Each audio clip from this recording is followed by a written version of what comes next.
So if you want to see the ones that have been selected to skip, you can just check the show skipped licenses, and then I can uncheck that.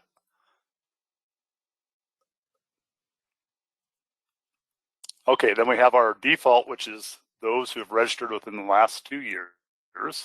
And those are licensees that have registered in the last 2 years. So, for example, it'd be our current year plus the 2 year priors. So as of now, it would include anyone that has registered in 2019, 2020, or 2021, since our current registration year is 2021. Registered prior last 2 years, those are licensees that registered prior to the last 2 years. So as of now, that'd be anyone that registered in 2018 or earlier, but they haven't registered, after that. And then we have the never registered filter. And these are just used that, they may have when you create a contact type, it automatically creates a registration, but the user may not have set a registration year. So these are all the licensees that don't have a registration year associated with their license.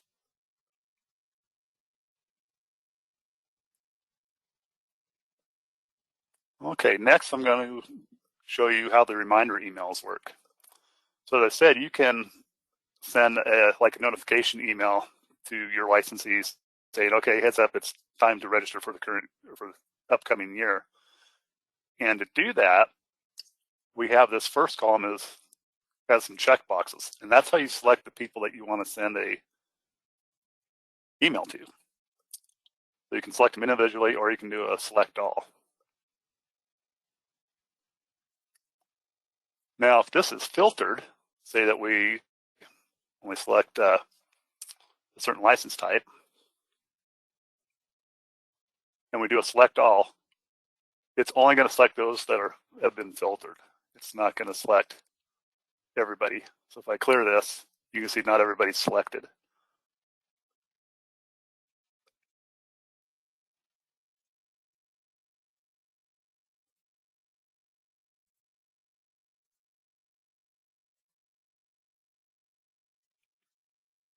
Okay, so once I select my recipient list, I'll go up here and click the Send Reminder Email to Selected Recipients.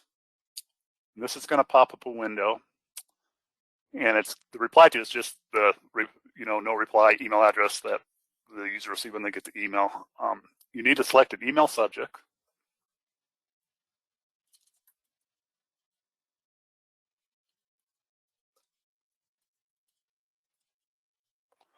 And then choose a template. And these templates are managed in the user admin section. We'll demonstrate those next. And so I'll select a template called Renewal Reminder. And then it'll show us what's in the email body. And then you notice we have a code here called licensee name. What happens here is this will be replaced by information from the database. And down below it shows the codes that are available. And then below that you have a preview of what the email body will look like when it replaces these codes with information from the database. Okay, and you're also allowed to edit this email body. So I could say, please remember to renew your registration for San Mateo County for 2021, license number. And then I could put license type and then replace that with my code.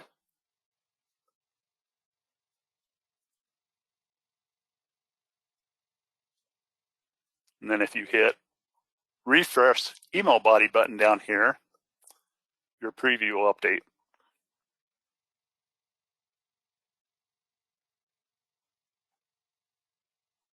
Okay, then once everything looks good, you can hit the send button. It'll give you a confirmation just to make sure. You hit OK. And then the system has created a batch of emails that will go out automatically. And as it says here, you can go to the batch email admin page to view the delivery status. So the batch email admin page will show you delivery status for each email recipient.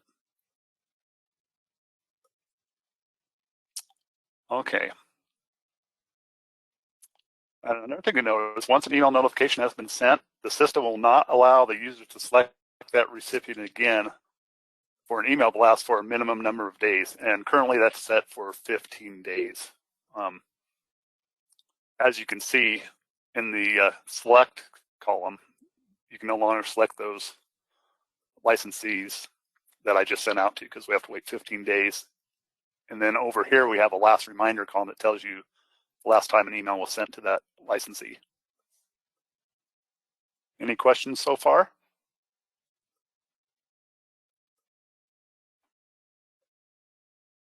Okay, I'll go ahead and go into the batch email admin. And hopefully we should be able to see the batch that we just created. And so I just wanted to comment. Yeah. Yes, to comment on some of those where it looked like they didn't give you the option to select that particular email. It's because that they had it where they were like the top 2 times termite and 4 less termite is because on their status is paid. So they wouldn't necessarily, so if they're already caught up, they wouldn't get that reminder email. We wouldn't want to send it to them. So that's why you can't select those. Yeah, thank you for adding that.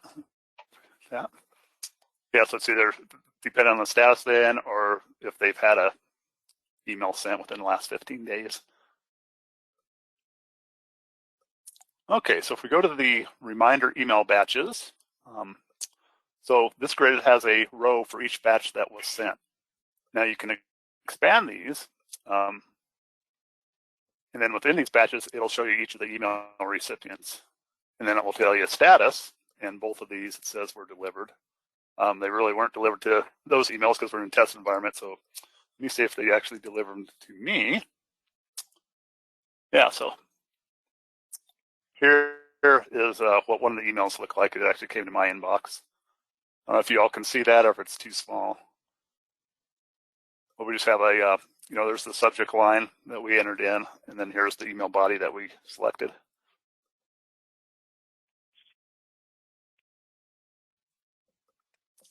And let's see if we have some examples. Yeah, it looks like all these have been delivered. If they weren't delivered, then the status, you'll have a different status here, and if you'll have a message here about why it wasn't delivered.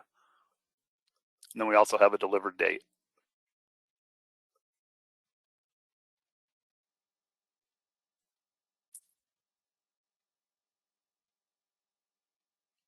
Okay, one other thing I want to show you before we get into the registration admin is just want to go to the home screen. And when the online registration feature is turned on, you'll have this additional panel here that gives you information about registration renewals. It will display the count of pending and outstanding registrations. And these numbers are also links to the registration list page.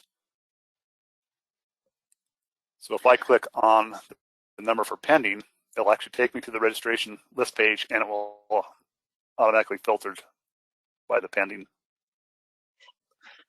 And that will show up for all of the biologists? If they have those user role permissions that I showed you at the beginning of this. Okay, so that if you were on OD, you could just open up your CalAgPermits and then they could see that number immediately. Yes. Great. Okay, well, I think we're ready to go to the registration admin feature. So that is also go to the main menu under admin, and we have registration admin. All right, so the first item which we have in registration admin is the manage fees. We'll click on that. Looks like we have those set up for 2022 already, but right now it's 2021, so we want to look at 2021. You'll also notice that there's an add year button to the right of the dropdown, and that's where you can actually copy forward the fees from the current year to the next year, so you don't have to re-enter them every year. Okay, so this basically drives the online registration process because it tells the system what license types are available for online registration, and it also sets the fees, and you can also define which license types require documentation. And you can choose to make documentation required or optional. And so if we want to add a license type, Ion, can you see any license types on here that are missing that we might want to add?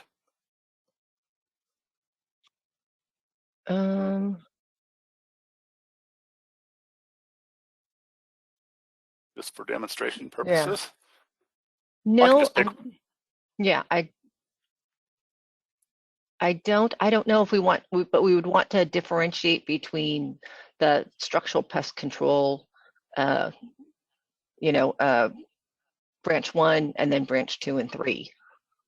So, but, well, I guess that they are there. Yeah, they are for there. demonstration, I'll just add one and I can take it off. So, okay. Notice over here at the top right of the grid, there's an add fee button. So if you want to add a license type, you click the add fee button, and then you can select the type from here. If we have that, and then you can put an internal order number here, and then you can set the fee. We'll say $10 for that. And then for the structural, you can set a branch 1 fee or branch 2 and 3 fee also in addition. You can also do a county fee or an out-of-county fee for those that are registered from out of county. And then once you have all your settings, you just click this check mark to officially add it. Oh, and it says it already exists, so we'll go ahead and delete that. You can also choose to, manage required documents there. So once you create a fee, you'll have this link to manage required documents. And you see this one already has document required, and it's listed as required. If you don't want to make it required, you just uncheck that button. Now it will not be required. What this is when the licensee opens up the registration form, there'll be a section at the bottom that's for documents, and it can allow them to attach documents there. And if they're required,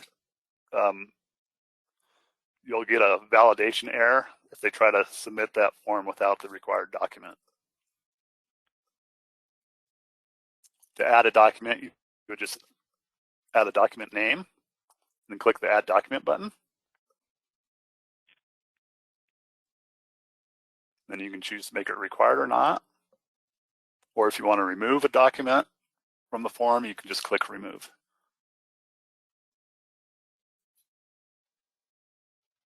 All right, any questions on the managed fees or the required documents administration?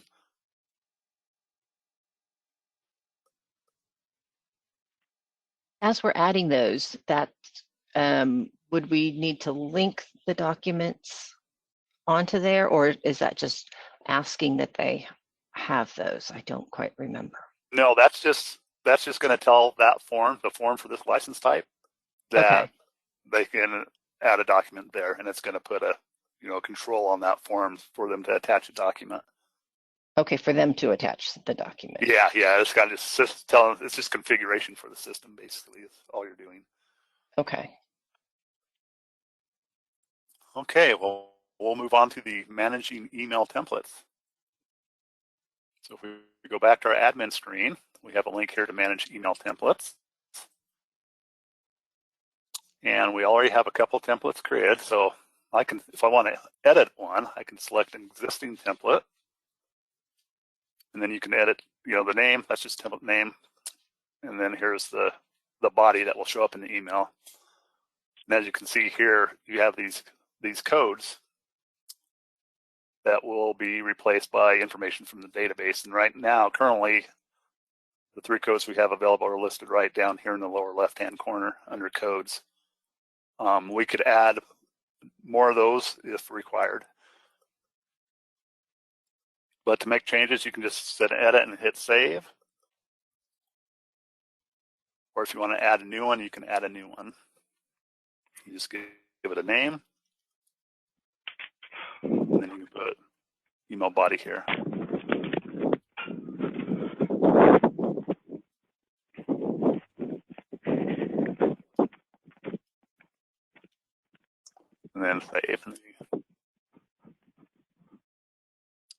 we now have our new template. And then I can, if you want to delete one, you just select the template you want to delete and then hit delete. You'll get a confirmation message. Hey, Okay, Bob. and these are the templates. Hey, Oh, Bob. go ahead. When you get a sec, you have a couple of questions in the chat. So at your next break, could you Oh, answer? okay. Yep, thanks. Yeah, let me see those.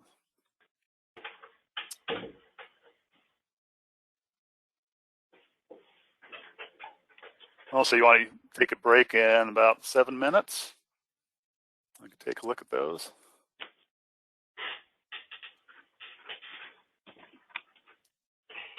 Okay, so the next thing I wanted to cover is managing the registration notification emails.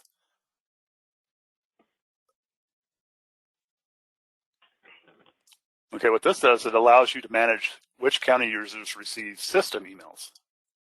I have two types of system emails, and those are notification that a registration has been submitted for review and notification that a payment has been completed.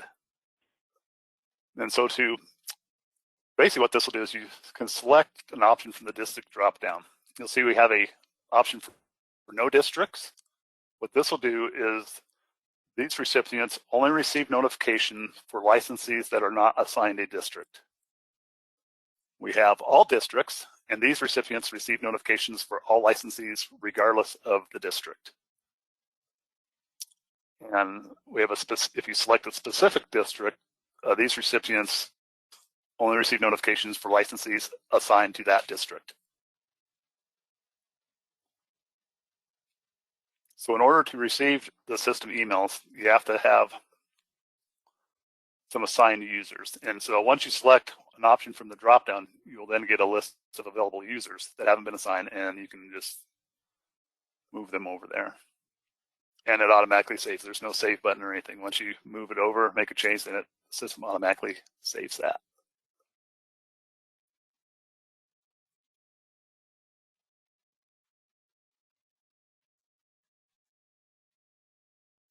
Okay, any questions on that? We'll probably assign the districts so that you would know which of your people have registered. Yep. Another option is just to have a general email address that they all go to, and maybe someone monitors that depending on what different days. So instead of like having just personal email address or the individual, you can have a shared email address in there.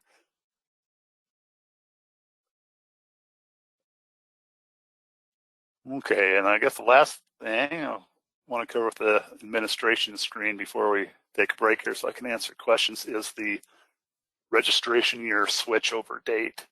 And for this link to be available on the admin page, you need to have that user role permission that was can manage registration switch over date.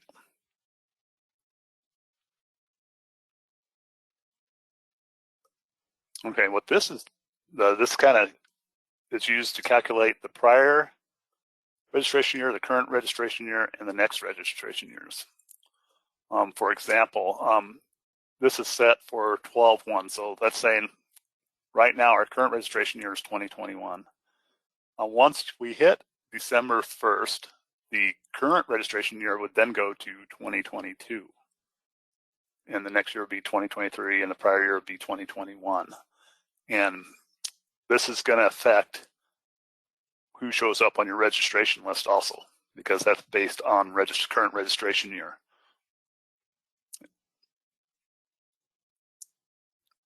Leon, do you know kind of when your switchover date will be to start the 2022 registrations? December 1. Okay, so it's set up correctly right now in test as it is. So Yes, it is. And to change that, you can go and let's see. So if we selected, what is today, October 27th? So you basically just select the month and the day.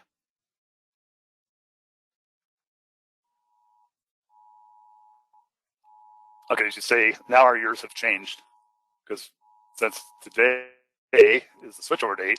The current registration year is 2022. I'll go ahead and switch that back to December. 1 and save.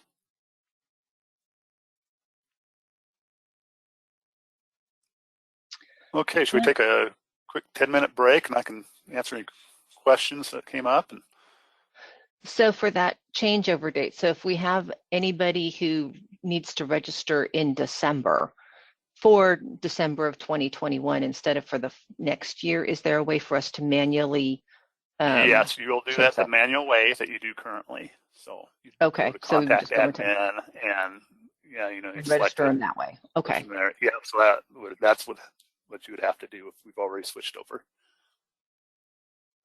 Okay.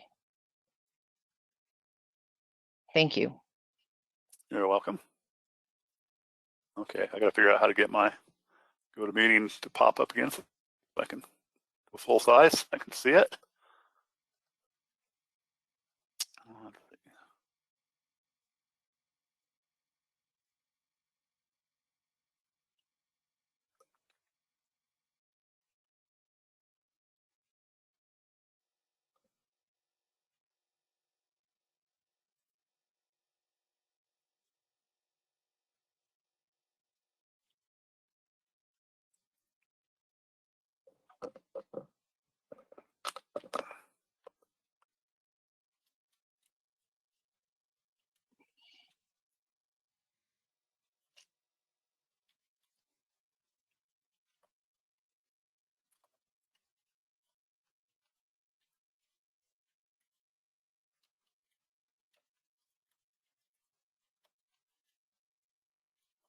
Looking at the chat, Avneet had the question that he did a similar renewal reminder, but nothing was delivered to your email address.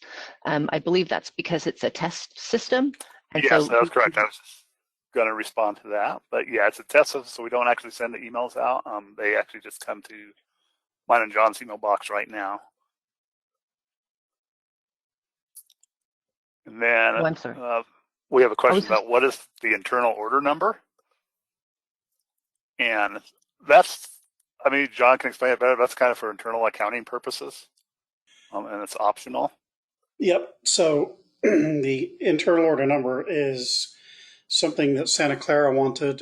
So when they export these reports, you'll get reports from Elevon, your credit card processor, that detail all the payments that have been received. And then you also have a report that Bob will show you in a little bit, which shows you all of the payment transactions on our end. And that internal order number is a general ledger code or some other code that you might want to use to segregate out those transactions. It's not required, and it's only useful if you think you'll have a use for it.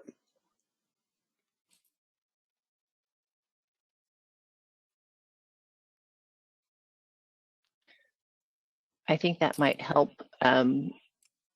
verify the counts when we have to, theoretically everything from CalAgPermits, all the registrations will automatically transfer into CalPermits as far as the numbers, but it might be an extra way to be able to differentiate how many PCAs registered for that month, how many PCBs registered for that month. Would be my guess on why Santa Clara would want it, and I think that that would be useful for us as well. Yep. Yeah. Excuse me. Specifically in Santa Clara, they have a GL code for the funds that are paid that doesn't match the license type number. Excuse me, the license type code. So instead of APC, they had a general ledger code of AG0027 for all of their APC registrations. So it's just kind of like a translation from the license type to a different code that you might use in your accounting system.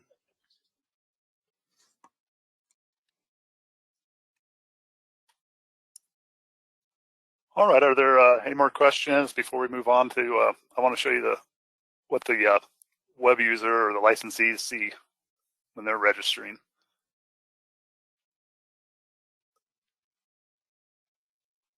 Okay. Well, I'm going to go to the registration list here, and I've created a couple test contacts with some SPCB contact types on them for demonstrating the registration process. I'm going to find them here.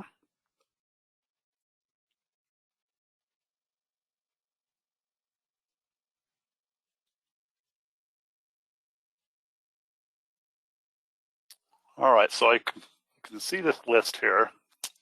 The very bottom row has Maine Clark Pest Control, so that's SPCM. This also has 2 branch licenses linked to it. They're the 2 at the top. They're Branch Clark Pest Control and Branch 2 Clark Pest Control. So in this situation, when the web user logs on to register, they'll get an option. Say if they register as the main license type, they'll have an option come up for them to also register these 2 at the same time and be on the same form. If they log in as a branch, then the form, the system will automatically go and look for the main license type, and we'll add that to the registration form. If it does not find a main, then I believe they won't be able to register. So they will need to have their main license type, entered into your county as a contact and contact type. Yeah, we don't currently have one like that would Okay, good. have all of them be linked. Okay, and I'll just we did update the SPCB licenses and link those ones that we could automatically, and then I'm going to send you a list later today that'll show you the ones that we were not able to link automatically that probably need a individual review. Okay. Okay, so what I'm going to do next is I'm going to use our assume web user identity so that I can show you what these licensees will see when they log on. So I'm back at the home page, and I'm going to click on the assume web user identity. And I created web users for those 3. And so I'm going to select the main, another web user name, so I call them Maine Clark. And this is going to take me to the web user portal. Okay, can you all see the full screen? Yes. Okay, so as you see up here in the upper right, it says you are logged in as Maine Clark. Down here, when you have the online registration feature turned on, web users will have this panel here if they're eligible for online registration. And it will just show all their license types that are eligible for online registrations that have not already been registered and paid for. If they've been paid, they won't show up here. Okay, so then to begin the registration process, I'll click on this registration required link for the license type I want to register. Then you'll see we'll have this pop-up window, and it says structural pest control license registration for SPCM 301. It says you have the option of registering a single license or multiple branch licenses at once. If you register multiple branch licenses at once, you're only required to pay the registration fee once. And it says select any branch office license that you would like to include with this registration. So if you don't select any, it's just going to submit a registration for the main, or you could select 1 or 2 of these. If they only select register the main, then they can go back and register these individually. So I'm just going to go ahead and click both of these here. We'll get them all 3 registered at once.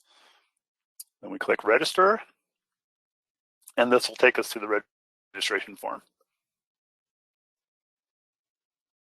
Okay, if I just go down here and click save,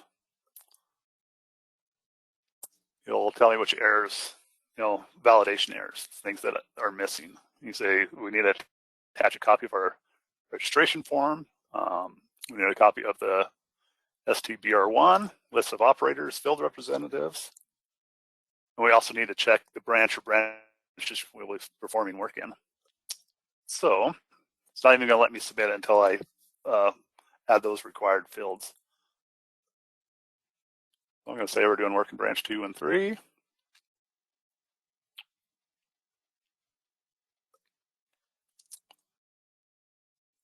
And for this signed copy of the registration form, what they can do is they can click this generate application button. And what it's going to do, it's going to create a PDF of this exact form here. And then they can attach it by using this attach feature right here. Well, I'm going to go ahead and try to generate this.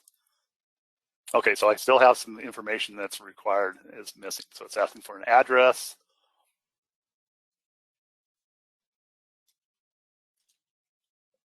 It needs a mailing address, so let's make that same as physical address. Phone number.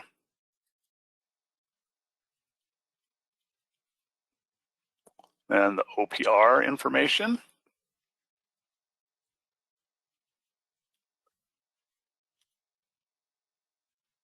Is the email a required field on that form? Let's see. Where is the email at? Right across from phone number. Phone Oh, number okay. and then 2 over. Yeah. Yeah, well, we'll find out if that is. I can't remember if it is not, but we will delete that and see. Okay, yeah, Oh, good. it is a required field. That one is. Okay.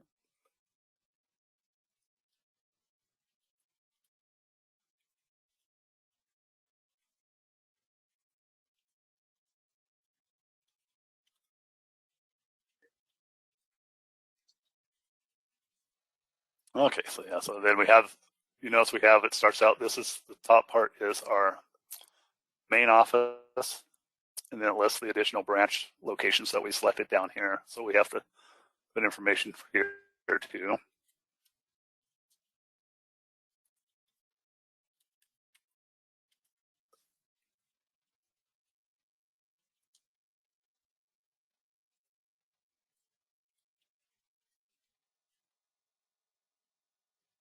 Fax is not required.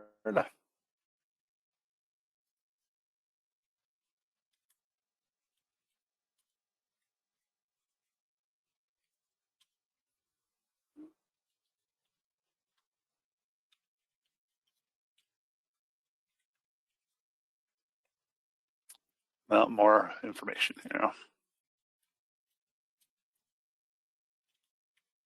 Where's the other branch?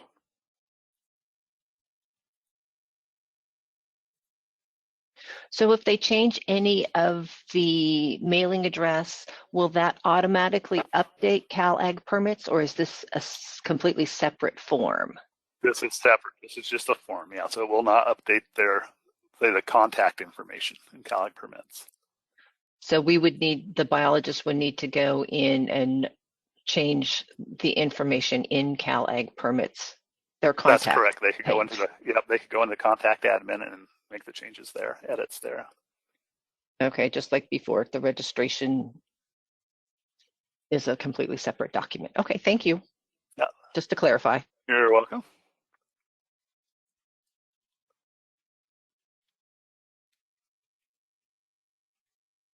Okay, I think I have all the required fields completed, and so now I can generate this application form, hopefully, and this also saves all my entries here. All right, so we have our PDF form. I'll open that up. Is there anything on that form that would, I think on our previous form, it's like, this is a new address, or there isn't anything no, on there's there? nothing on here. No, it is Okay. not now, so yeah. Okay, just thought I'd ask. Okay. So here's the printed version, PDF version of that.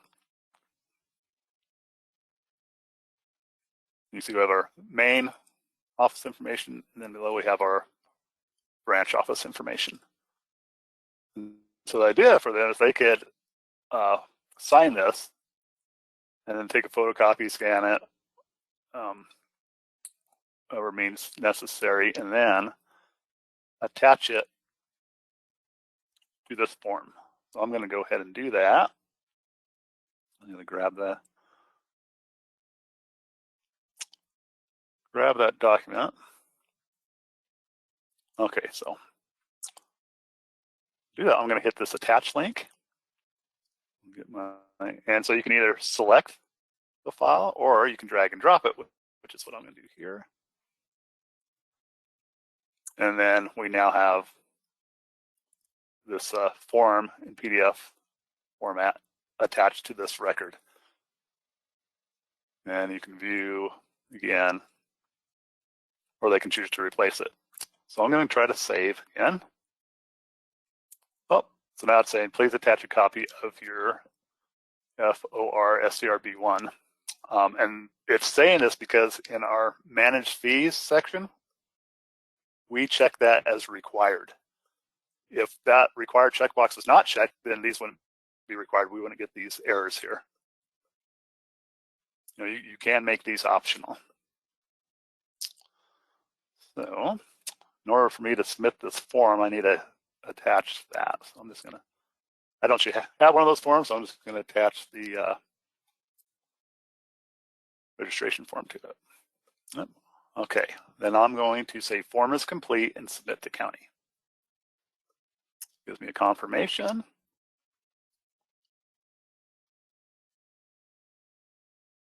And then it takes me back to the home page, and you see under my registrations, we have it shows my license, and it has the status of awaiting approval.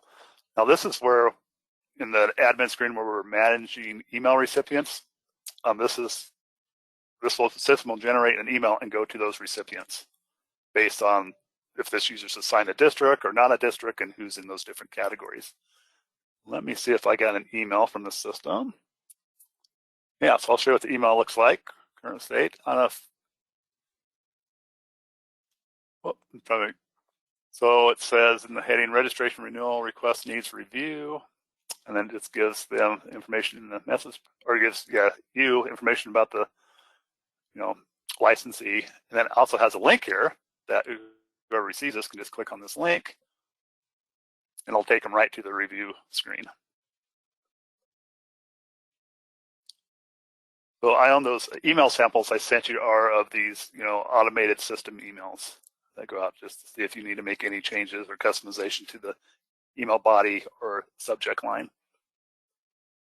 Yeah, there was one that still said Santa Clara County. But oh, okay, yeah, I will. I will do that. Thank you. I didn't catch it.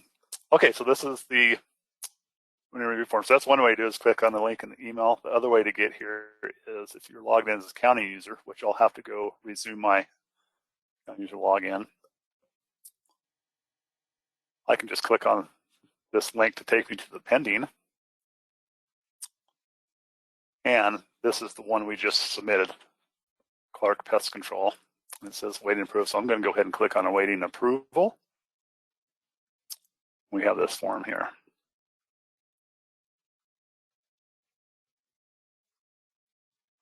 And I don't even know if there's this remarks section. I remember you asked for a remarks section. So that's where the licensee can put any additional notes or information. You can see if not, these fields are not editable by county users. If there's anything else here.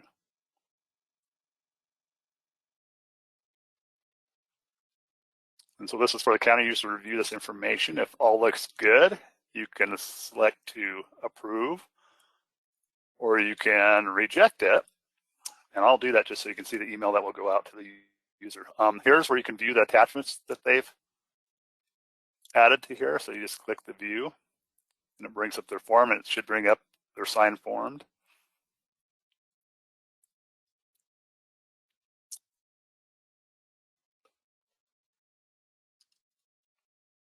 Oh, let's see.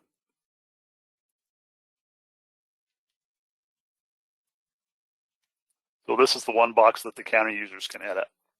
And then if we hit reject, we'll get a confirmation. Okay, if we find Clark Control, his status should have changed. So is there a way, because it's kind of just a general response that it was rejected, is there a way for us to say, you didn't click this particular box, or you didn't attach something? Yep.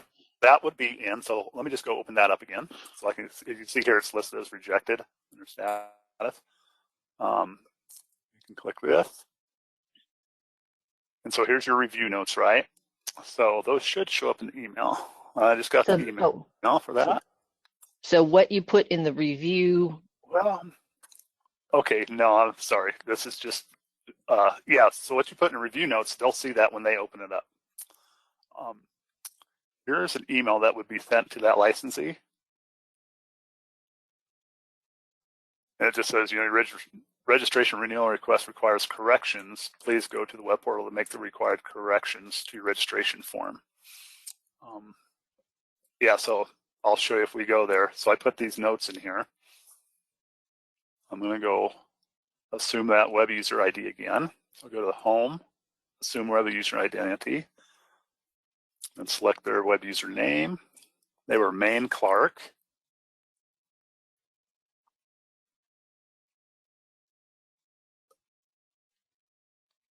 Okay, now if you look at their My Registration Fees Due, they have a status of rejected, and it's a link, so they can click on this.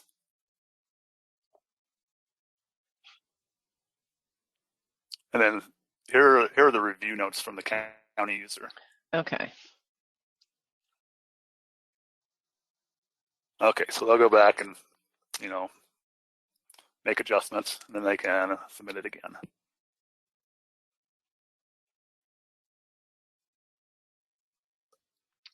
And then I'm going to resume my county login. We're going to go ahead and approve them so we can see what the payment process looks like.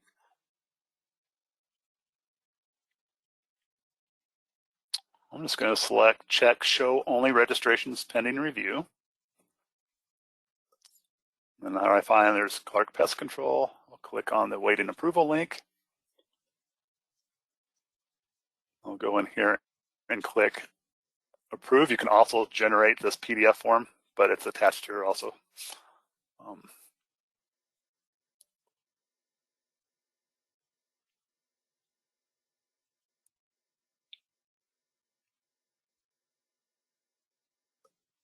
Okay, so once you hit approve, the licensee will get an email from the system saying it's been approved, and they can go ahead and log back onto the web portal and go through the payment process.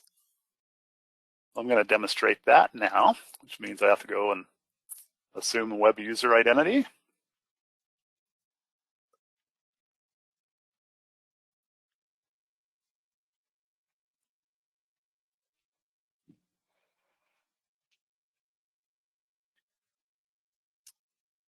And we'll go to my registration fees due panel, and we'll see we have a list, and over here the status is payable. And so I can select this and then click pay now. Now, some contacts may have multiple licenses, so they can select to pay, you know, more than one, multiple licenses at once, if there were more. I'm gonna go to pay now. This brings up your payment confirmation, and it gives you the information about each license you've selected for payment and a total due. And I'm going to click next. Then there's just a screen with some disclaimers on there. We'll have to change this because this is we're still using FIS. Yeah, and so yeah, we'll customize this for your county once we get it set up with Avalon. But for demonstration purposes, I'm just going to go with the, you know, what we have set up and test FIS. So I'm going to hit continue. This takes us to the online payment website. I'm going to enter the state credit card information in here.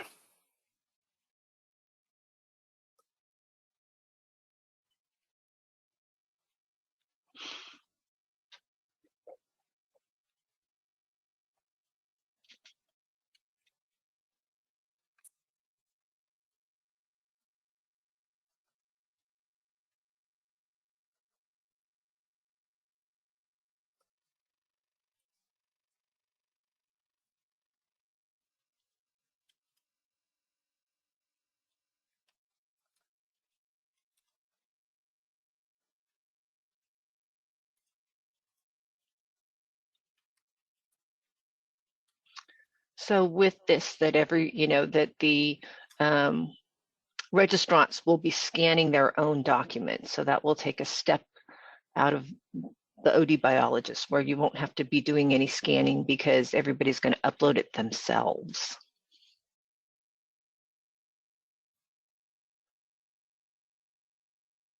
Okay, so this is just how your system will be customized for how San Mateo wants it, but it's just an example. There has your license information, like this is the license number and the amount. Okay, I'm going to go ahead and click process payment, and it's going to take us back to the CalAg web app.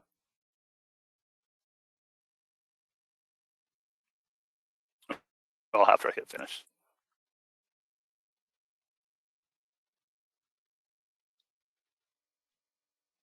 All right, and then FIS will send me an email that says registration payment received.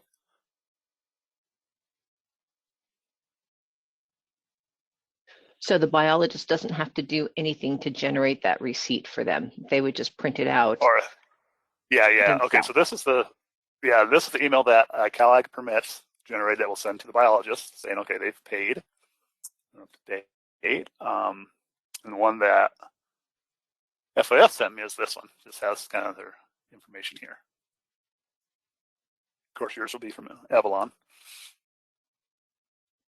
Okay, and now, so you can see there's my registrations panel. There's nothing left there because there's nothing left for them to register for. If I go and resume my login as a county user, I go to contact admin. I'm going to show you that a new registration was created for that contact type. Uh-oh.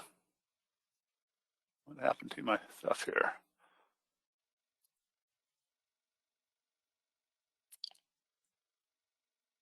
Oh, I'm still, my thing's confused. I'm looking for Clark.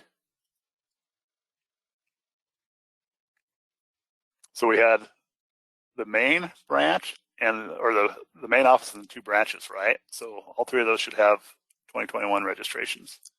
So we'll view the main first. As you can see, here's our license type, SPCM, and here's our registration.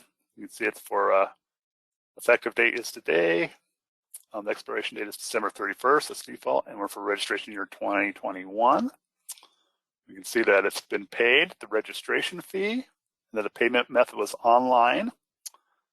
And this online payment reference number, this is what came back from the payment processor. That's their transaction ID. And I'll show you that should show up in the transaction report that we have on the administration screen. We also have down below the registration details information, there are documents that they attach to this registration that you can review, or if you need something updated after you registered, they can come in and you can replace that, or if they sent an updated form in, you can replace it here.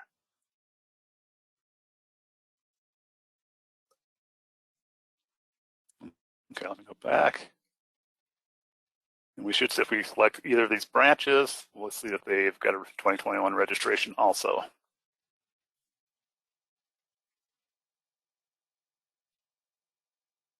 Oh, he did not get one. Why did he not get one? Okay.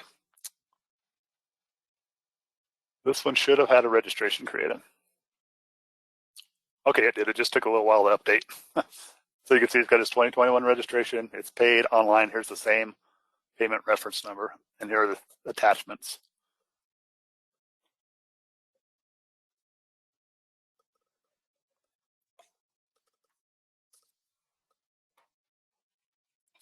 Okay, now I'll go ahead and go back to the registration admin and show you the 2 reports we have. Under registration reports, we have a payment agent report, and this is going to open up in a different screen, so I'll have to bring it over once it opens. Okay, what this report shows, it just shows those licensees who have had their registration approved by biologists, but they haven't submitted payment yet. And the first column just shows you the number of days since they've been approved. to today, the date they were approved, and then just information about the contact and their license type.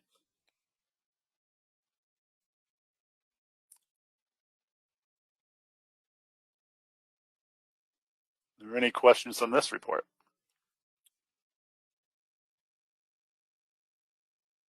So this Okay, would be, is there like a standard email that we can send, or is that just something we would just do individually as? Yeah, you're talking about sending an email to these Yeah, to licenses? say, Yeah, to so say, you would go oh, here. Yeah, so let's go back to our registration list. Okay, let me put this. So we're looking for, say, where did it go? Say one of them was A&R termite control, right? So let's, if we find, oh, they're right here. We can't send them an email because looks like they had a email sent today, so we have to wait 15 days. But if it had been 15 days, as they said, oh yes, you could go here and you could send reminder email, and you may have you could create a template for that.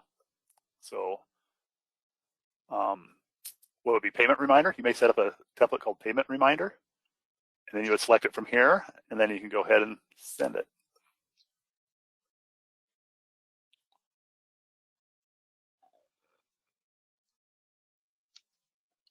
So if we did, how do we get it? Since we go to manage email templates.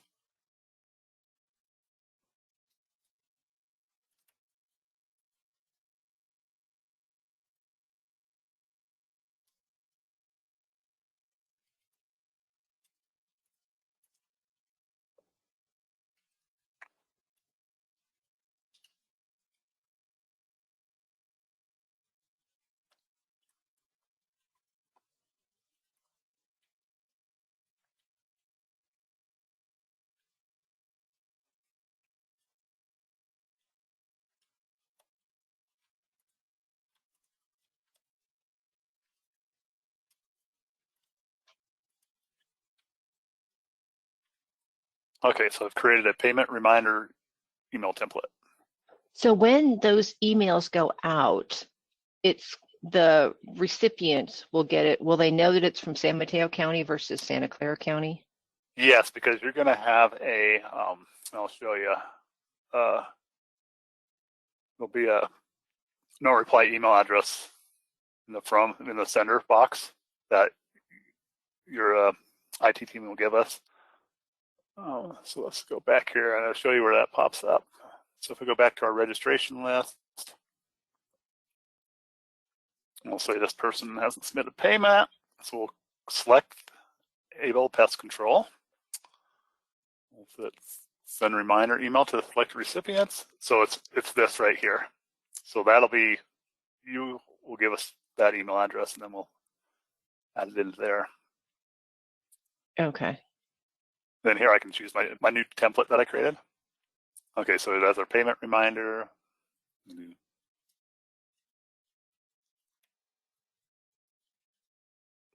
then down here you can preview. It says. I must type something in wrong here for license. You notice here it didn't replace this in the preview because I have a typo in there. Let's try that. Okay, now we're good. Okay. So yeah, you have to type this casing and everything. Oh, licensee name. Okay, got it. Yeah, but yeah, so that's why we have a preview here. So, or one of the reasons. Okay, so that's how you would go and send a reminder email to those. Okay, let me go back to admin, and we'll show the transaction report, which just shows those payments that have been made. And you can run it for a specific date range. We're just going to go ahead and keep it within October. You click Generate Report.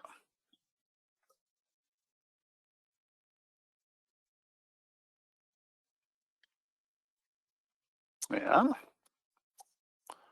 here we have a transaction date, a payment status, a transaction ID. That's in the CalAgPermits database. You have this is from the payment processor. ID. And then here's that internal order number that is optional on the manage fees screen. And then just have your amount and your registration fee. And the other columns are just information about the contact and the license type.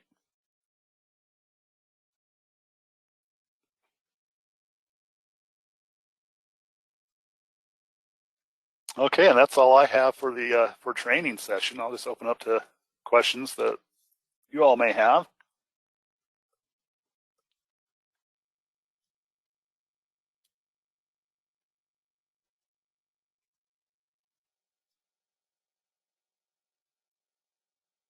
So for anybody to register, they need to already have a CalAgPermits login name if they want to do online registration. Yes, they must have a web username. So if I go to a registration list, and we have this column here that says web user. If it's false, 4 Less Termite cannot register on using the online process. They must have a web user account.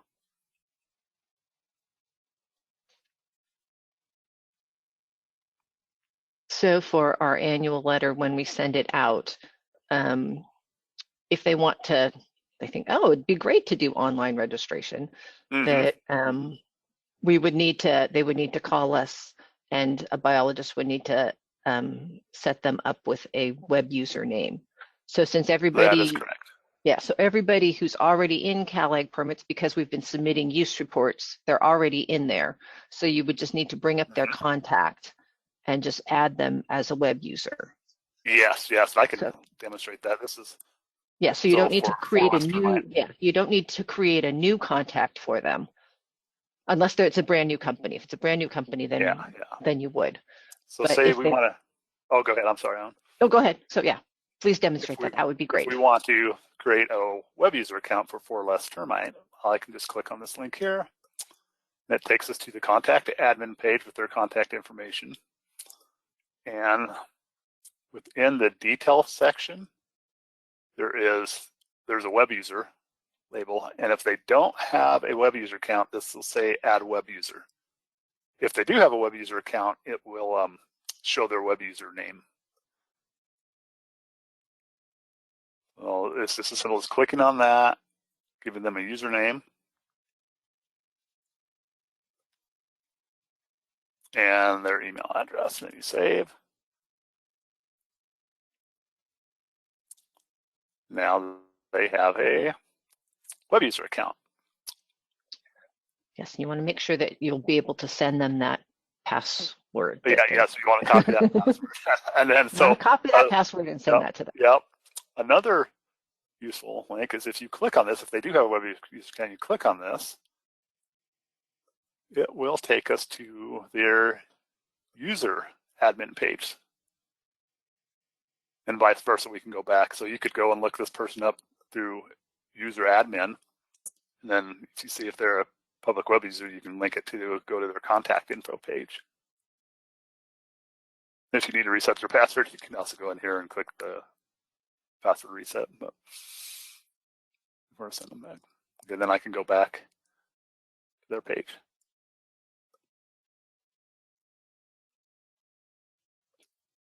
And I did want to review the forms for the JPC and APC, because there are a couple of fields you wanted to add. I don't know if everyone wants to stay for that or if we have more questions. So I'm not seeing that the 4 Less Termite now has changed the web user to true. Okay, I have to refresh this page, because remember when I opened it up, we opened it up in a new tab. So okay, I will just refresh this page. And now we have true. Okay, great. Okay, does everyone want to stay on to review some of the forms? Are there any other questions? Excuse me, I had a question. So none of this information updates the registration information though on CalAgPermits. Well, of course it does, but like when you were doing the web user, when you look at that page. Yes, let me go there. Okay. Yeah, this is the contact. Yeah, and their contact Okay, so type. Yeah. then under the contact types, and nothing will change there. We would have to go in and manually change things. No, actually, the registration status will change. It'll create will change. it will once they pay, and we get payment confirmation, the system will renew their registration. Okay. Yeah. But- So let me show you again. Oh, go ahead, John. But it does not update the master contact record. And that's, so if they provide a different address on their registration form, it won't update their address on the master contact record for that company. And that's been a decision that was made in CalAgPermits long ago, that we don't want that data to be updated without a biologist reviewing it and making sure those updates are good. Okay, are we able to change contact types if there's mistakes? We have some contacts like structural pest control business that are listed as growers.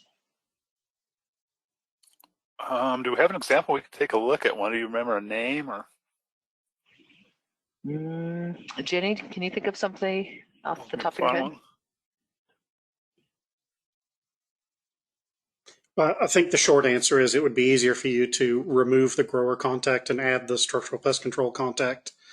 The only thing you would lose, let's say you're changing someone from a structural pest control main to a structural pest control branch. We might want to do that a little differently, because there might be some enforcement history that is associated with their pest control main license that you'd like to maybe keep with their pest control branch license. But someone going from grower to a structural pest control licensee, there's not going to be any enforcement history. So it's easier just to delete them as a grower and add them as a SPCB main or branch. Okay, thank you. Yeah, I wonder, John, if they could also just deactivate it, if that would be an option. Some of them we haven't been able to. If they have any use reports associated with them or different things, then we haven't, it doesn't give us that option. So it hasn't been so easy to delete some of them. But yeah, in that case, you might just make them inactive instead of active. But okay, are there any other questions?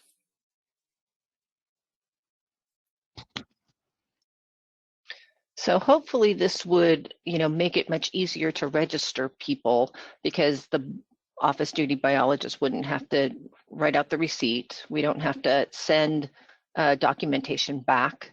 We don't have to scan any documents in.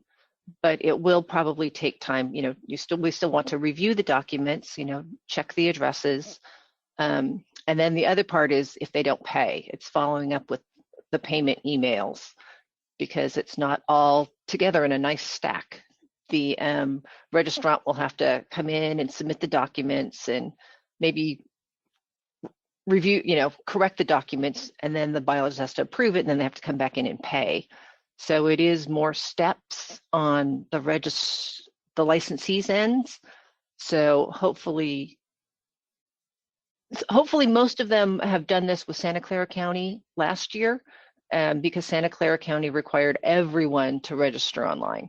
So hopefully everybody who work in both counties, which I think is the majority of our licensees, will know how to do it from Santa Clara County, since they've been trained at Santa Clara County. So when they come and do this and it's identical, hopefully it will go very smoothly, since they know that they'll have to, submit their documents, scan their documents in, come in and pay separately. So hopefully this will make life easier for us.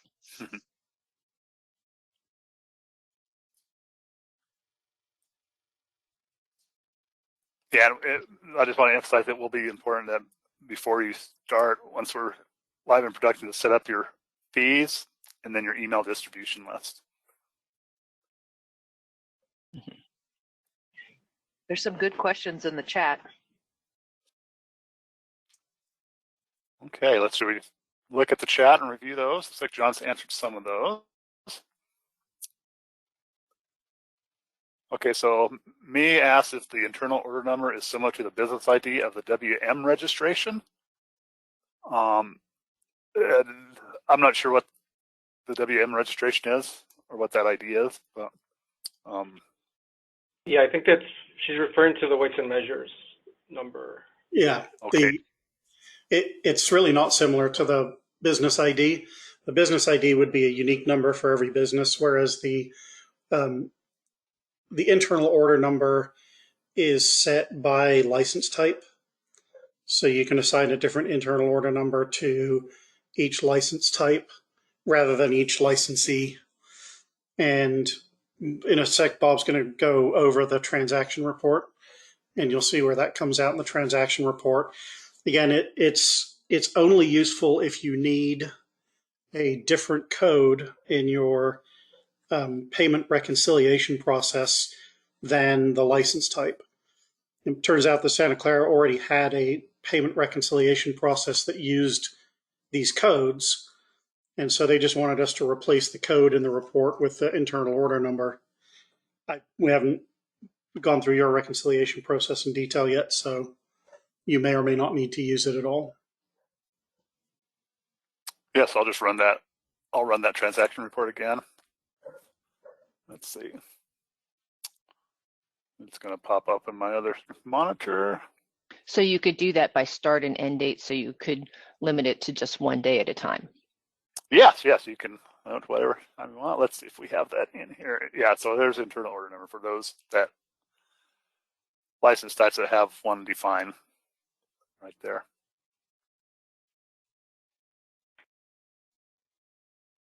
Okay, May also asked if we collect a fee no matter if the registration is approved or pending, and the answer to that is no. The fee is only payable once the registration is approved by the county.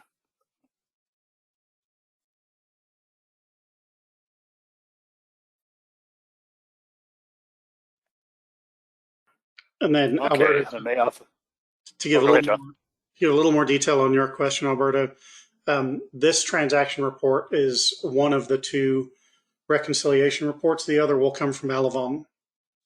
But as you've seen on email today, I'm still kind of waiting for them to get me my credentials so I can pull out their report. But this report here is similar to the payment transaction report we generated for the weights and measures payment portal.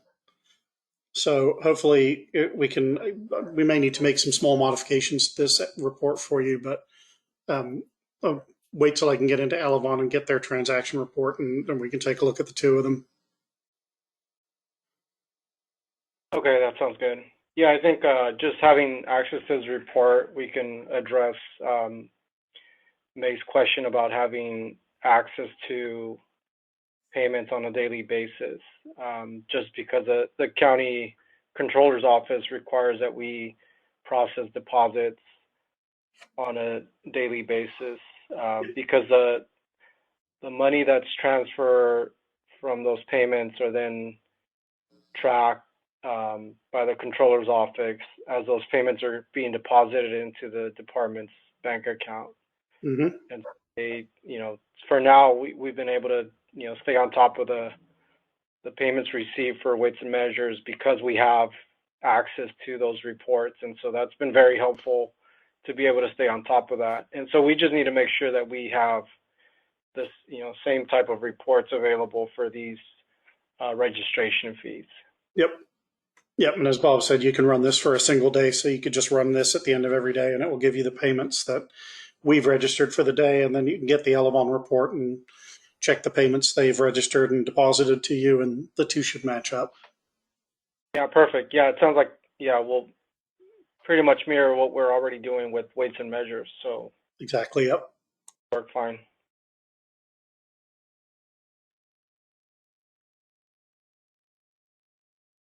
So I will issue you a login for CalAgPermits, May.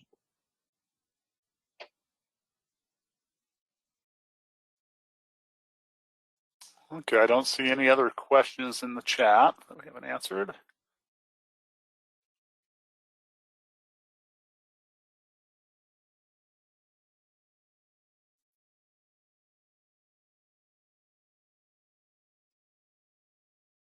All right, well, Alan, can we review a couple of reports just to... Certainly. Thanks so much, everybody. Yes, thank you. Yeah, there are a few other items as far as PUE. So just wanted to let you know, if I could just address those real quick. There is the statewide notification system that was discussed at the CACASA meeting. So DPR wants to put in a statewide pesticide notification system. For the scope is still to be decided. They don't know yet if it's going to be all pesticides. Is it only going to be restricted materials? And so there are two public comment periods that are open to the public next week. And, you know, we want to just encourage people, if you have growers, to maybe speak up, because otherwise it seems like those who would just love to have a notification system are the ones who are speaking up. And similar to our school notification system, that a lot of people, you know, we have put all the effort to putting it in place and putting all the information in, but nobody actually looks at it. We don't want that to be an issue for us again, but that's the way it's looking. So we just wanted to make you aware. Corin's drafting an email that we're going to send to all the growers, and we'll make sure that you get a copy of that as well, so you know what's going out. And then that's all I have for right now. So thanks so much for joining us. And if you have any questions on this online registration, if you have any feedback, feel free to, you know, shoot me an email or give me a call. So if you have any other questions about it or hesitations, or we'll see how that goes. I'm currently thinking that we might want to have the district biologists be the ones who would receive the notifications for your own district, and then all the other ones, except for the out-of-county structural. So we won't have Lawrence do all of the out-of-county structural. So those would just, so as you would review it, you would just go into your main login screen, and you would be you know, I'll give you the permissions, and then so we would be able to see every day which registrations are pending. So that's kind of what I'm thinking at the moment. So if you guys have any thoughts on that, please send comments my way. Okay, thanks so much. And I think that's all I have for now. So thanks for joining us for this. And Bob and I will go over some of the documents. Have a great day. Thank you, everybody. Have a good afternoon. Yep, thank you all. Okay. Yeah, so let's see. So I was going on your email you sent about